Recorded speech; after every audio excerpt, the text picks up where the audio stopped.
Hello students. बेटा, आपको money का जो चैप्टर है ना वो आपका कंप्लीट हो चुका था, लेकिन आप में से कुछ बच्चों ने कुछ दिनों तक मतलब 2 दिन 3 दिन तक जो काम है वो किया नहीं। ठीक है, जिसकी वजह से अब आपको लग रहा है कि ये वीडियोस क्या हो चुकी हैं, सारी आपकी शफल हो चुकी है, ऊपर से नीचे नीचे से ऊपर, और अब आपसे ये चीज़ें क्या है याद की नहीं जा रही। बेसिकली हैं जो बच्चे, कल मेरी बात भी हुई है आपके पेरेंट्स से, ठीक है, और जिन्होंने नहीं किया है उन सबको पता है किस किस ने काम नहीं किया है। तो मैं एक बार फिर से आपको ये जो बैंकिंग वाला चैप्टर है ना, ये थोरोली इंग्लिश वाली जो आपकी नोटबुक है इसी के अंदर से एक बार एक्सप्लेन करा रही हूँ। ठीक है, मतलब एक बार आपको रिवाइज करा रही हूँ, तो आप लोग उसको ध्यान से रिवाइज कर लो ताकि अब किसी की भी एक की भी प्रॉब्लम ना रहे। फिर उसके बाद में पीछे से उन वीडियोस को ढूंढते हो, फिर वो ऊपर नीचे हो जाती है, ये वाली मिल गई इसमें, फिर ये नहीं मिली, वो वाली कहाँ चलेगी, क्योंकि जब डेली वो चीज़ें आपको सेंड की जाती है ना तो वो पूरी सीक्वेंस के अंदर आपको दी जाती है कि कल यहाँ तक हो गया था, आज आपको ये यहाँ से करना है। ठीक है, फिर आप उस पेंडिंग में से सब में से उसको शफल करके कंफ्यूज होकर बैठ जाते हो कि नहीं ये तो अब हमसे नहीं हो रहा है, अब इससे ऐसे हम कैसे पढ़ाई करें। क्यों, एक वीडियो में बेटा पूरा चैप्टर आपका डालना पॉसिबल नहीं होता है। ठीक है, तो उस चैप्टर को उतना ही दिया जाता है कि आप डेली क्या है 4 से 5 घंटे, इतना भी फोन पर आप ना बैठे तो आप एक बार रिटर्न कर लो, उसको पढ़कर आप याद कर लो। रिटर्न का काम तो किया भी नहीं है आप लोगों ने। ठीक है, और अब मैं आपको बिल्कुल स्ट्रिक्टली ये चीज़ बोल रही हूँ कि आप लोगों ने काम जो अपना है उसको काफ़ी सीरियसली लेना है। ठीक है बेटा, ये जो दिन जो जा रहे हैं ना ये वापस कभी नहीं आएंगे, हमारा बहुत ज़्यादा लॉस हो रहा है, तो प्लीज़ इस बात को समझिए आप लोग। तो मैं एक बार आपको पूरा चैप्टर थोरोली बता देती हूँ। ठीक है, तो हमने बैंकिंग का जो चैप्टर कर रहे थे आज उसको वहीं स्टे कर रखा है हमने। ठीक है, टाइप्स ऑफ अकाउंट्स हमने किए थे, एक्सेप्टेशन डिपॉजिट्स हम कर रहे थे, तो हम उसके आगे करेंगे। ठीक है, उसको अब हम इसी चैप्टर को एक बार मैं आपको वापस रिकॉल करा देती हूँ, सो आप इसको प्रॉपरली लिसन कीजिए। बेटा, मनी का आपका चैप्टर है। सबसे पहले आपको जो टॉपिक है वो दिया गया है इवैल्यूएशन ऑफ मनी की, यानी कि जो मनी है, जो ये शब्द है मनी, इसका इवोल्यूशन कहाँ से हुआ, इस शब्द का जन्म जो है वो कहाँ से हुआ है। बेटा, इवोल्यूएशन ऑफ मनी, अब मनी का जो जन्म है, ठीक है, वो ऐसा तो है नहीं कि वो बाय बर्थ आया होगा या फिर उसका कहीं और से उसको क्या है लाया गया होगा। पहले अगर हम जाते हैं, अगर हम पीछे की तरफ अगर मूव करते करते हैं, ठीक है, अगर हम अपने आप को पीछे की तरफ अगर मूव करते हैं तो आप सोचो पहले लोगों ने जब सिविलाइजेशन हुआ होगा, जब अगर हम उसकी बात करते हैं तो सिविलाइजेशन के अंदर क्या हुआ होगा। पहले लोगों के पास सब, अब ऐसा तो है नहीं कि हम सब हर चीज के अंदर संपन्न है, हमारे पास सारी की सारी चीजें हैं। तो बेटा प्रकृति ने हमें बनाया ही इस तरीके से है कि कुछ चीजें हमारे पास हैं, किसी के पास कुछ है, किसी के पास कुछ है। हम सभी लोग क्या हो, और एक ऑर्गेनाइज्ड होकर एक कोऑर्डिनेशन बने, हम सब क्या हो, एक इकट्ठे हों। तो इस पर्पस के लिए क्या किया गया कि हम जो हमारे पास नहीं है हमें दूसरों से क्या है वो बोरो करना पड़ता था, लेना देना हमारा चलता रहता था कि जो चीज मेरे पास नहीं है वो पड़ोसी से ले ली, पड़ोसी के पास नहीं है तो वो मेरे पास से लेके चला गया। ठीक है, तो इस तरह से क्या है, पहले एक वस्तु के बदले दूसरी वस्तु को बदलकर लोग क्या करते थे, अपना काम करते थे, अपनी जो आवश्यकताएं थी उन्हें क्या करते थे, पूरा करते थे। तो इसमें आपको इवैल्यूएशन में यही दिया गया है कि पहले क्या था, बार्टर सिस्टम था। बार्टर सिस्टम क्या था बेटा, जो चीजें हमारे पास नहीं है वो चीजें हम दूसरों से लेते थे, और जो हमारे पास है तो हम अपनी चीजों को क्या करते थे, उनके साथ बदलते थे। तो जो बार्टर जो सिस्टम था उसकी कुछ कमियां थी। कमियां क्या थी बेटा, कि जरूरी है कि जो मेरे पास, जो मैं देने के लिए तैयार हूं, सामने वाला उसको एक्सेप्ट कर लेगा, ले लेगा, और जो उसके पास है वो मेरे को दे देगा। तो ऐसी चीजें क्या थी, वहां नहीं थी ना, इस तरह की चीजें बदलने लग गई थी जब लोग बाहर निकलने लग गए, सिविलाइजेशन होना शुरू हुआ, जब लोग व्यापार की तरफ मूव करने लगे, तब यहाँ पर रुकावटें आनी शुरू हो गई थी बार्टर सिस्टम के अंदर। ठीक है, तो हाईली इनएफिशिएंट हो गया था। ओवरकम, उन प्रॉब्लम से, उन समस्याओं से कम निकलने के लिए सोसाइटी के अंदर क्या हुआ, इंडस्ट्रियलाइजेशन, सिविलाइजेशन हो गया, कमर्शलाइजेशन शुरू हो गया। तो सबसे पहली स्टेज हमारे पास यही आई कि भाई ये तो दिक्कत है। ठीक है ना। तो हम इसको मान लो अगर हम बहुत ज्यादा क्वांटिटी में ले लेते हैं किसी वस्तु को, उसको स्टोर करने के बारे में हम सोचे तो भाई उसको स्टोर करना मुश्किल हो रहा था, बड़ी समस्याएं हमारे पास वहां पर क्या हो रही थी उस मुद्रा से, मतलब वो जो कॉमोडिटीज थी, वस्तुएं जो थी, उनको सेव करना हमारे लिए बड़ा ही कठिनदायी हो रहा था। तो अब हमारे पास समस्याएं आकर खड़ी हो चुकी थी कि अब हम क्या करें। तब उन समस्याओं को कम करने के लिए क्या किया गया, वहां पर मनी का आविष्कार किया गया। देखो सबसे पहले जिस चीज को मनी को रिकॉग्नाइज किया गया, जिस चीज को क्या है मनी कहा गया, वो कॉमोडिटी थी, वो वस्तुएं थी। यानी कि ये आपको पूरा का पूरा बार्टर सिस्टम दे रखा है इस पैराग्राफ के अंदर कि जब हम क्या करते थे, एक वस्तु के बदले दूसरी वस्तु को क्या करते थे, प्रतिस्थापन करते थे, यानी कि बदलते थे।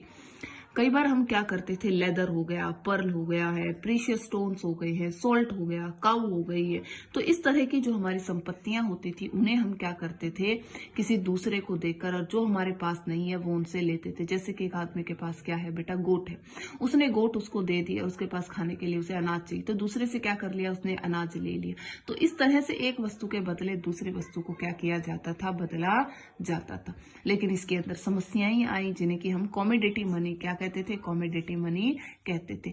अब इसके अंदर हमारे पास समस्याएं आई तो हमने क्या कर दिया, मेटेलिक मनी बनाया, यानी कि एक मेटल को लिया हमने किसके रूप में, मनी के रूप में। अब कुछ मेटल्स जो काफी प्रीशियस थी, जिन्हें लोग क्या थे, सर्टेनली लेने के लिए तैयार थे, जैसे कि सिल्वर हो गया है, गोल्ड हो गया है, तो इन चीजों के क्या किए गए बेटा, कॉइन बनाए गए। उस मेटल को छोटे छोटे टुकड़ों के अंदर क्या किया गया, बांटा गया, और उन मेटल्स को एज अ कॉइन बनाकर उनको ऐसे मुद्रा के रूप में क्या है, उपयोग किया गया। लेकिन 1930 के बाद क्या हुआ कि ये जो मेटल्स थी, जो हमने क्या कर रखी थी, बना रखी थी, उन मेटल से हम जो एक्सचेंज कर रहे थे उन्हें क्या कर दिया गया, डिस्कार्ड कर दिया गया। वो भी अब सही नहीं माने गए। क्यों नहीं माने गए, क्योंकि अगर हमें मेटल्स को ही करेंसी के अंदर लेना है तो बेटा हमें उस मेटल का 100% रिजर्व रखना पड़ेगा, यानी कि बहुत अधिक मात्रा में हमारे पास वो मेटल होनी चाहिए। और इन मेटल से भी हमारे पास समस्याएं क्या हो गई थी, उत्पन्न शुरू हो गई थी। जैसे मान लो अगर हमने सिल्वर के कॉइन बना दिए तो एक देखो लोगों की मनोस्थिति तो वैसे ही होती है, लोग क्या करने लग गए, उन सिल्वर कॉइन्स को अपने पास स्टोर करके रखने लग गए। तो अब हमारे पास और ज्यादा दिक्कतें आ गई। तो उन दिक्कतों को कम करने के लिए, या कई बार जब ट्रांसपोर्टेशन होता था, एक जगह से दूसरी जगह क्या किया जाता था, स्थानांतरण किया जाता था, तो चोरी हो जाती थी, तो कई तरह की समस्याएं वहां पर क्या हो जाती थी, आ जाती थी। फिर कि पेपर करेंसी को क्या किया गया, बनाया गया इसकी जगह पर, जहां पर हमें गोल्ड का या किसी दूसरी मेटल का 100% क्या था, गोल्ड रिजर्व बनाने की आवश्यकता नहीं थी। और हम क्या कर सकते थे, हमने पेपर लिया, पेपर को क्या किया गया, करेंसी बनाई गई, उसके ऊपर लिखा गया कि मुद्रा के रूप में उसे लिया गया। और हमारे देश के अंदर जो पेपर की जो मुद्रा है, जो पेपर करेंसी है, वो आरबीआई के द्वारा इशू की जाती है। 1 रुपए का नोट और जितने भी सिक्के हैं ये मिनिस्ट्री ऑफ फाइनेंस के क्या होते हैं, अंडर आते हैं। इसके बाद में जो मनी है वो हमारी कौन सी आई बेटा, बैंक और क्रेडिट मनी आई, जिसके अंदर जिसको इन्वेंट किया गया ट्रांजैक्शंस को और ज्यादा कन्वीनियंट बनाने के लिए बायर और सेलर के बीच में। लोगों ने क्या कर दिया, क्रेडिट मनी को लेने शुरू कर दिया, यानी कि पैसे लेके घूमने की आवश्यकता नहीं है, एक चेक ले लिया और चेक लेकर क्या कर रहे हैं, मूव कर रहे हैं, ड्राफ्ट लेके जा रहे हैं। प्लास्टिक मनी जो कि आज के फॉर्म में आ चुकी है, डेबिट कार्ड और क्रेडिट कार्ड के अंदर, उसे as a medium of exchange ले लिया। आजकल डिजिटल मनी आ चुकी है, यानी कि हम ऑनलाइन ही क्या करते हैं, अपने अकाउंट से पेमेंट करते हैं, that is our digital money. इसके बाद में आ जाता है व्हाट इज मनी। अगर हमसे पूछा जाए, ये तो बेटा एक इवोल्यूशन था आपके लिए कि ये जो मनी है वो बना कैसे। अब आपसे बताया जा रहा है कि जो मनी है वो मनी है क्या। मनी क्या है, एनीथिंग, कुछ भी हो सकता है जिसे हम कॉमनली एक्सेप्ट करते हैं, किसके रूप में, एक्सचेंज के रूप में, यानी कि किसी भी चीज की अदला बदली के बीच में। या फिर हमें उसे क्या मानते हैं, अ यूनिट ऑफ वैल्यू मानते हैं। यूनिट ऑफ वैल्यू का क्या मतलब होता है, किसी भी चीज को हम मापने के लिए, मेजर करने के लिए कोई एक इकाई, हम इसे क्या है, स्टोर ऑफ वैल्यू, यानी कि इसको स्टोर करके रख सकते हैं कई वर्षों तक। And means for standard of deferred payment, और साथ के साथ ये हमारे लिए एक मीन है, एक रास्ता है, किस चीज के लिए है, डेफर्ड पेमेंट के लिए है। डेफर्ड पेमेंट क्या होती है, जो फ्यूचर के लिए हमें भुगतान करने पड़ते हैं, उसके लिए हम इसे क्या कहते हैं, डेफर्ड पेमेंट्स कहते हैं। इसके बाद में आ जाता है डेफिनेशन ऑफ मनी। मनी की जो डेफिनेशन है वो अलग अलग एस्पेक्ट्स के हिसाब से क्या किया गया है, उनको डिफाइन किया गया है। कुछ एस्पेक्ट्स के अंदर लीगल डेफिनेशन दी गई है according to legality, according to उसके फंक्शंस, मनी जो कार्य करता है उसके हिसाब से, या मनी को क्या किया गया है, नैरोस का वर्क कैसा है या ब्रॉडनेस की वजह से, या नियर मनी और जो मनी है उसके अंदर क्या किया गया है बेटा, इसको डिफाइन किया गया है। तो सबसे पहले आ जाइए आप इसके लीगल डेफिनेशन के ऊपर। लीगल डेफिनेशन की जहां आप बात करते हैं तो लीगल डेफिनेशन ये कहती है मनी इज व्हाट, मनी वो है जिसे लॉ कहता है, कानून कहता है। इट मीन्स हमारा जो कानून है, जो हमारा जो लॉ है वो उसे प्रोक्लेम करता है, कहता है कि ये क्या है, मनी है, जिसे लोग क्या करते हैं कॉमनली, यानी कि सभी लोग एक्सेप्ट करते हैं as a medium of exchange, यानी कि चीजों की अदला बदली के लिए, जिसे सभी लोग क्या करते हैं कॉमनली, यानी कि एक तरीके से उसको उपयोग करते हैं। It will be endowed with the legal tender, यानी कि जिसके अंदर इंडोन्ड यानी कि जिसके अंदर लीगल यानी कि कानूनी शक्ति है, कानून के द्वारा उसे बना गया है, यानी कि कोई भी व्यक्ति उसे एक्सेप्ट करने से क्या है, मना नहीं कर सकता है। और हम क्या कहते हैं, जो हमारी लीगल जो है मनी है, लीगलिटी के अकॉर्डिंग उसे लीगल टेंडर मनी कहा जाता है, यानी कि जिसके पास क्या है, कानूनन शक्ति भी है। तो जो हमारी लीगल टेंडर मनी है, जो लॉ के अंदर है, ठीक है, एंडोनमेंट किया जाता है उसे legal tender power, that is have the legal power of discharge डेब्ट, जिसके अंदर क्या होती है, लीगल पावर होती है, जो भी किसी से कर्ज ले रखा है, डेट्स ले रखी है, उन डेट्स को क्या है, चुकाया जा सकता है।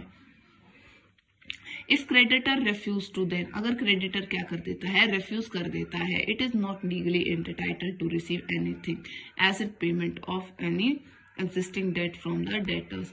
मान लीजिए जो क्रेडिटर है रेफ्यूज कर देता है, ठीक है, इट इज नॉट लीगल, तो वो लीगल नहीं है एंटाइटल्ड टू रिसीव एनीथिंग, यानी कि जो मनी है उसके अलावा वो किसी भी चीज को क्या कर सकता है, रिफ्यूज कर सकता है, लेने से मना कर सकता है।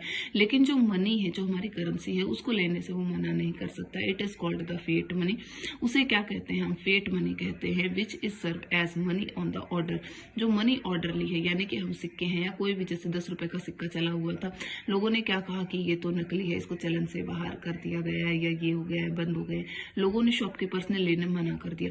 हम क्या, वो क्या है, लीगल टेंडर पावर है उसके पास, अगर कोई लेने से मना करता है तो हम उसके अगेंस्ट क्या कर सकते हैं, कंप्लेंट फाइल करके उसे क्या कर सकते हैं, बिहाइंड द बार्स पहुंचा सकते हैं। इसके बाद में नेक्स्ट पॉइंट आपके पास आ जाता है, देयर आर, अब ये याद रखने हैं कि जो ऑर्डर जिसके पास लीगल पावर होती है या लीगल है तो उसे क्या कहा जाता है, फिएट मनी कहा जाता है। There are 2 types of legal tender money, हमारे पास 2 तरह की होती हैं, एक तो होते हैं बेटा कॉइन, और दूसरा हमारे पास क्या होती है, पेपर करेंसी भी होती है। तो देखिए सबसे पहले इसके अंदर आपके पास लीगल टेंडर मनी और अनलीगल टेंडर मनी। तो लीगल टेंडर मनी के अंदर कॉइन्स लेते हैं, लिमिटेड लीगल टेंडर मनी के अंदर हम कॉइन लेते हैं, और अनलिमिटेड जो लीगल टेंडर करेंसी है उसके अंदर हमारे नोट आते हैं।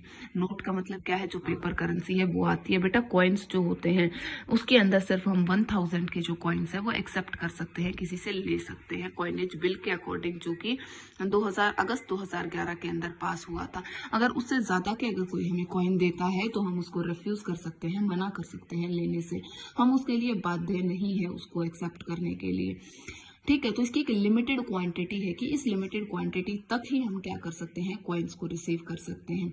लेकिन जो अनलिमिटेड लीगल टेंडर करेंसी है, यानी कि जो हमारे नोट्स होते हैं, उसके अंदर कोई भी क्या है, उसकी लिमिट फिक्स नहीं है, जितना चाहे अमाउंट हम क्या कर सकते हैं, उसके अंदर किसी को भी पे कर सकते हैं।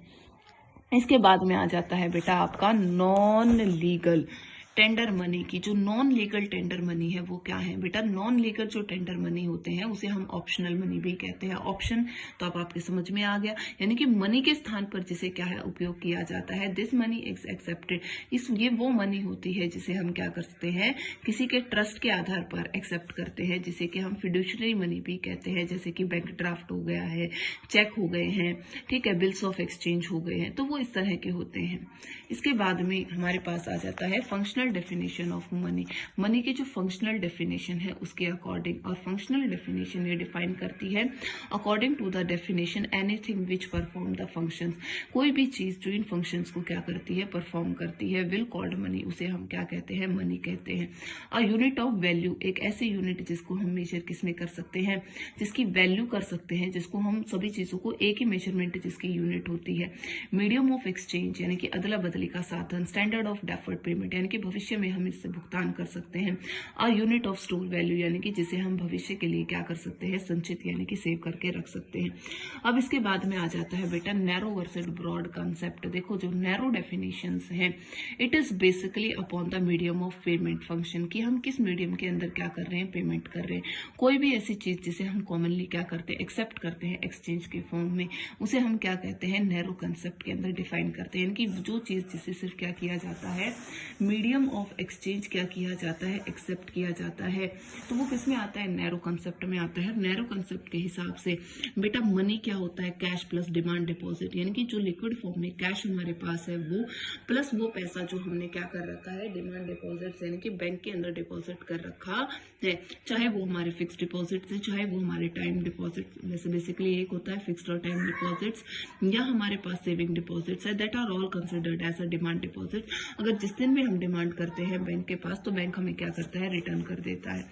जो ब्रॉड डेफिनेशन है मनी, उसके हिसाब से मनी के अंदर क्या होता है, एक यूनिट ऑफ स्टोर वैल्यू, यानी कि स्टोर ऑफ वैल्यू, यानी कि उस चीज को हम आज के लिए नहीं भविष्य के लिए क्या कर सकते हैं, संचित करके रख सकते हैं। यानी कि हम जिसे क्या कर सकते हैं बेटा जी, स्टोर करके रख सकते हैं। अकॉर्डिंग टू जो ब्रॉडर कंसेप्ट है उसके अकॉर्डिंग एनीथिंग, कोई भी ऐसी चीज है सा जिसके अंदर हाई डिग्री क्या है, मनीनेस पाई जाती है, उसे हम क्या कहते हैं बेटा, वो एक ब्रॉड सेंस होती है, जिसे हम क्या करेंगे, ब्रॉडर मनी का कंसेप्ट कहते हैं।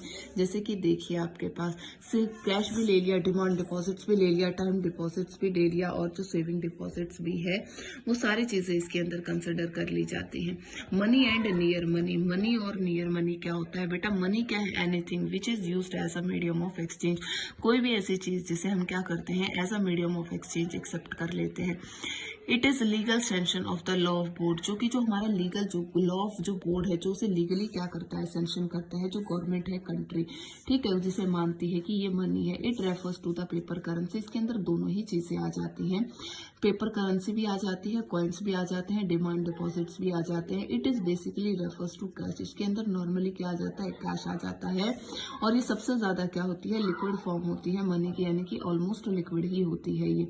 इसके बाद में आता है बेटा नियर मनी। नियर मनी एक क्या है, क्लोज सब्सटीट्यूट है, यानी कि मनी का सबसे जो मतलब कि पास वाला प्रतिस्पर्धी है वो हो जाता है। It can be easily converted into cash, जिसे काफी आसानी से क्या किया जा सकता है, कैश के अंदर बदला जा सकता है।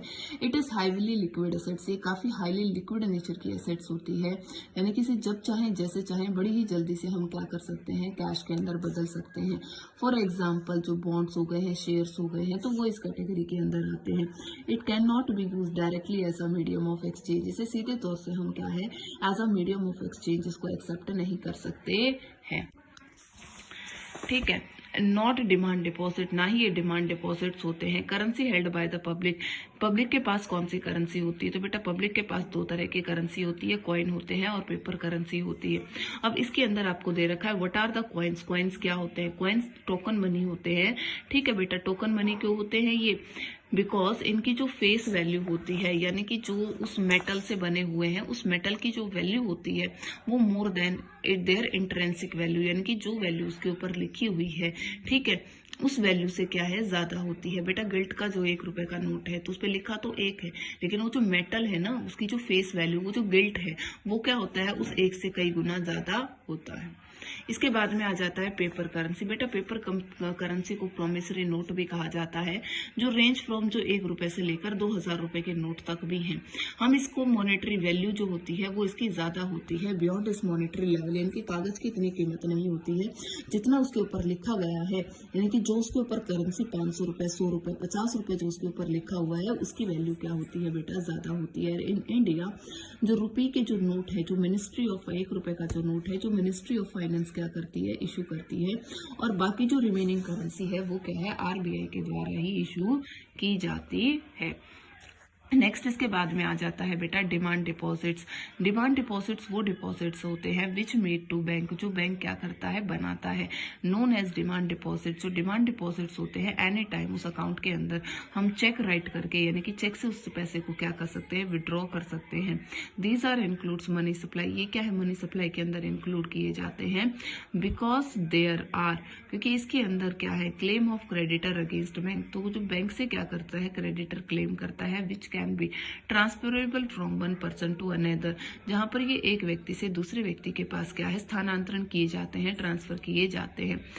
इट्स क्रिटिकली, काफी क्रिटिकल होते हैं। हार्ड कैश अवेलेबल विद, जो हार्ड कैश होता है वो ऑलवेज अवेलेबल होता है पर्सन्स के पास में। बार्टर सिस्टम आपका क्लियर हो चुका है बेटा, मैंने बताया आपको इसके लिमिटेशंस जो हैं वो आप लोग देखो। अब इतना तो आज मैंने करा दिया, इसके लिमिटेशंस और मनी के जो फंक्शंस है, बहुत छोटा टॉपिक बचता है, कल मैं इसको आपको पूरा बिल्कुल करा दूंगी, ठीक है। और अब ये सोच लो मैं दोबारा रिवाइज करा रही हूँ इसको, तो you have to learn it properly and listen all the things carefully.